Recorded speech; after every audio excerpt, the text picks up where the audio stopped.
اور ذلت کے ساتھ زندگی گزاروں یا اپنی عزت بچانے کے لیے اس لڑکی کو زندہ درگور کر دوں؟ الا ساء ما یحکمون، یہ کتنا برا فیصلہ تھا وہ جو کر رہے تھے۔ تو اس معاشرے کے اندر بی بی کی ولادت ہوئی، اور اس معاشرے کے اندر نہ صرف ولادت ہے اور بی بی پروان چڑھی ہیں بلکہ ملکۃ العرب بنی ہے۔ تو ایک طرف سے تو اس سے اندازہ یہ ہوتا ہے کہ بی بی کا خود کردار کیسا ہے، بی بی کے پاس صلاحیتیں کیسی ہیں، دوسری طرف سے ان کے خاندان کا بھی اندازہ ہوتا ہے کہ بی بی کے والدین کس قدر لائق اور کس قدر قابل ستائش افراد ہوں گے کہ جو اپنی بیٹی کو اس طریقے سے پروان چڑھاتے ہیں۔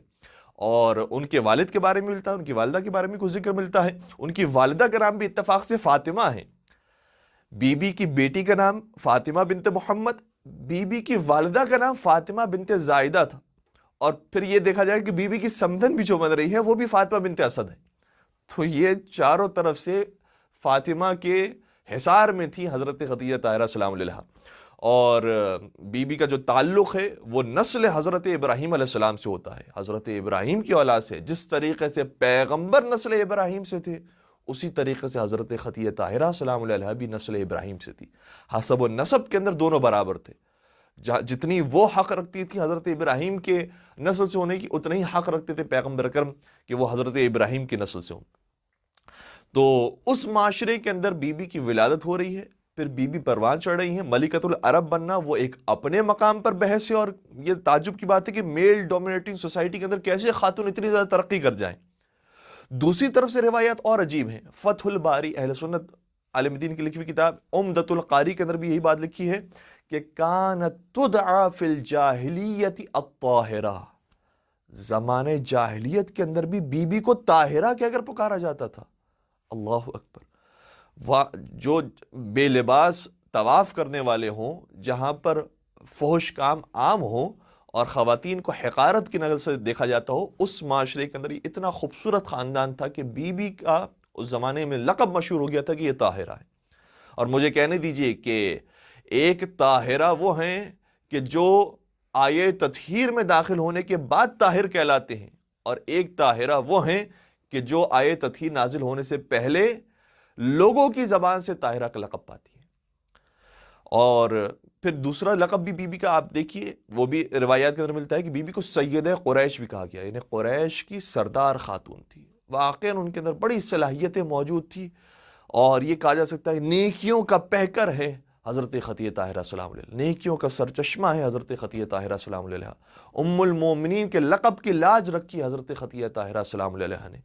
اور اگر تمام خوبیوں کے اندر اگر آپ ہم سے سوال کریں کہ کون سی خوبی ایسی ہے کہ جو سب سے زیادہ پرومیننٹ ہے، سب سے زیادہ بہترین خوبی اور سب سے زیادہ مایہ ناز خوبی اس بی بی کے اندر کون سی ہے، تو شاید ہو سکتا ہے لوگ یہ کہیں گے کہ بی بی ملکۃ العرب تھی، مالدار تھی، اور قرآن نے بھی اس کا ذکر کیا ہے۔ اتنی مالدار ہونے کے باوجود سب کا سب رائے خدا میں خرچ کر دیا۔ وَوَجَدَكَ عَائِلًا فَأَغْنَىٰ، اے رسول آپ تنگ دست تھے، ہم نے آپ کو غنی بنایا۔ تو غنی بنایا تو کس کے ذریعے بنایا؟ روایات کے اندر ہے بِمَالِ خدیجہ، حضرت خدیجہ طاہرہ سلام اللہ کے مال کے ذریعے آپ کو غنی بنایا۔ یعنی وہ بی بی کہ جن کے مال کو خدا اپنا مال کہے اور کہے کہ میں نے غنی بنایا ہے تجھے، اس بی بی کے مال کے پاک و پاکیزگی کا کیا عالم ہوگا۔ تو دوسری ایک طرف سے یہ کہ ملکۃ العرب ہے، دوسری طرف سے طاہرہ ہے، تیسری طرف سے سیدہ قریش ہے، بہت ساری خوبیاں بی بی کے اندر موجود ہیں۔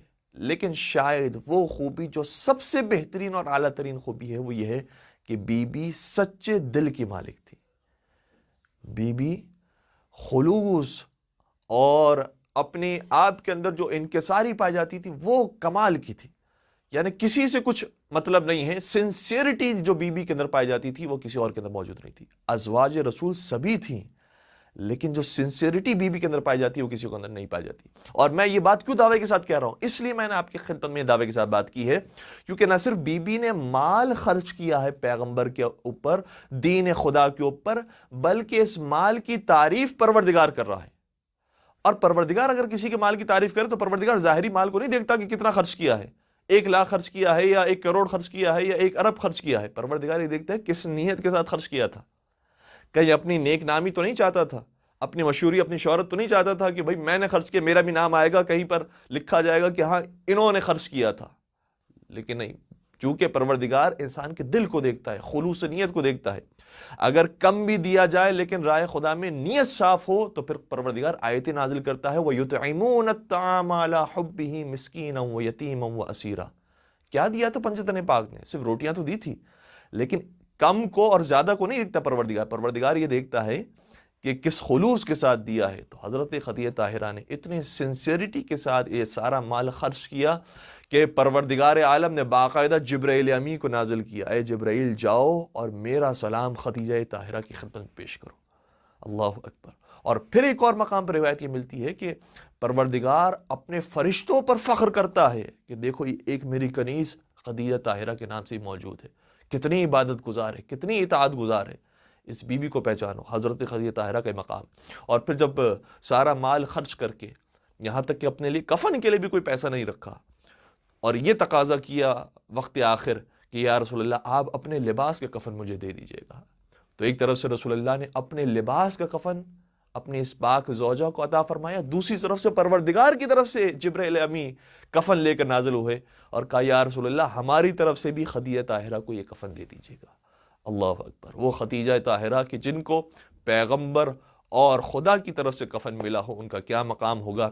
لیکن مجھے کہنے دیجئے کہ صرف یہ بی بی مظلومہ نہیں ہے بلکہ ان کی اولادوں میں بھی ایسے مظلوم نظر آتے ہیں کہ جو بے گور و کفن شہید کیے گئے۔ پروردگار سے دعا کرتے ہیں کہ پروردگار ہمیں حضرت خدیجہ طاہرہ سلام اللہ علیہا اور مولا امام حسین صلی اللہ علیہ وسلم کے ساتھ محشور فرمائے اور ان کے آخری فرزند حضرت حجت ابن الحسن کے ظہور میں تعجیل فرمائے۔ والسلام علیکم ورحمۃ